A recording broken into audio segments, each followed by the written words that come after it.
New this week from DC Comics, Absolute Batman #1, written by Scott Snyder, art by Nick Dragotta. Well, the word is out and the reaction to DC's bold new direction for the character of Batman has been overwhelmingly positive. I still think it's hilarious to think back a few months ago and think about all of the staunchly negative reactions to the leaked image of this cover. But such is the nature of comic book fandom, swayed by the rise and fall of the salty waves of public opinion. I meant to do a review of this issue earlier in the week, but my schedule just got messed up, and here we are. Because I'm somewhat late to the game, while I did certainly enjoy this first issue of Absolute Batman, I wasn't sure if a full review on my part would be necessary, as I already tend to favor reviews for comics that people might not know about or may miss in the weekly cycle, as opposed to big features such as this. However, I just wanted to chime in and offer some insight into why I think Absolute Batman is a good comic, and why it is a good new direction for DC in the current comics climate. So a warning for spoilers ahead about Absolute Batman issue #1. The aspect that stands out about Absolute Batman the most to me is its exacting tone.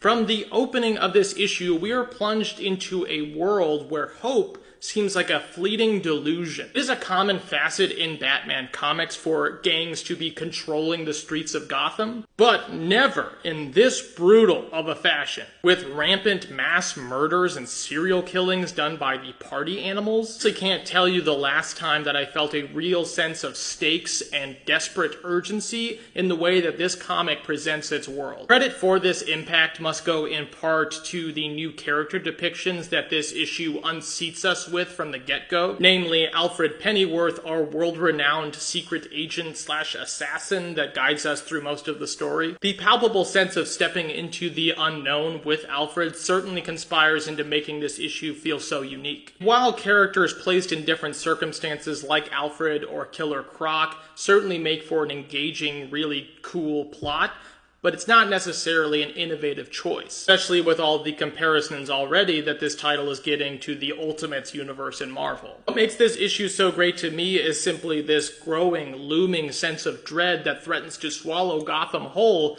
and the feeling that there's nothing anyone can do to stop it. And this is purportedly the nature of some of the best Batman stories over the years. But it takes until you've seen a narrative device implemented this well to realize that everything that came before it might be weaker by comparison. The other quality of this issue that stands out most glaringly to me is its bold ambition. There's a saying in the theater that goes something like, "Effort is ugly," meaning that audiences can sense when an actor is trying too hard and feels disconnected because of it. However, I feel like the opposite is true in the case of the aesthetic details of Absolute Batman. Because this comic is deliberately bombastic. The obvious hulking design of Absolute Batman himself, to the alien creature-like design of Black Mask, to the collapsible combat axe that Batman wields in this comic is certainly not trying to hide its unique qualities. Also elements that feel like homages or nods to famous Batman works, such as our first big splash page reveal of Batman that feels very Dark Knight Returns. What's important though is that these absurd details feel welcome to fans both new and old, who seem to be rooting on a cultural level for something fresh from their favorite legacy comic character. I do have to admit that I didn't care for the character tease at the end of this issue,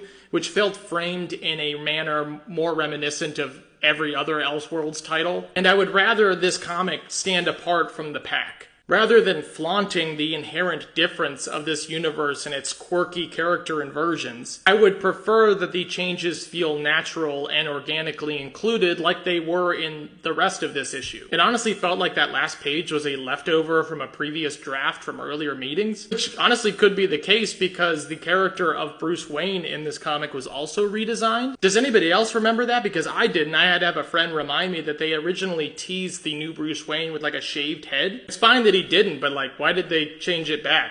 Did they think he was like too unfamiliar looking or something?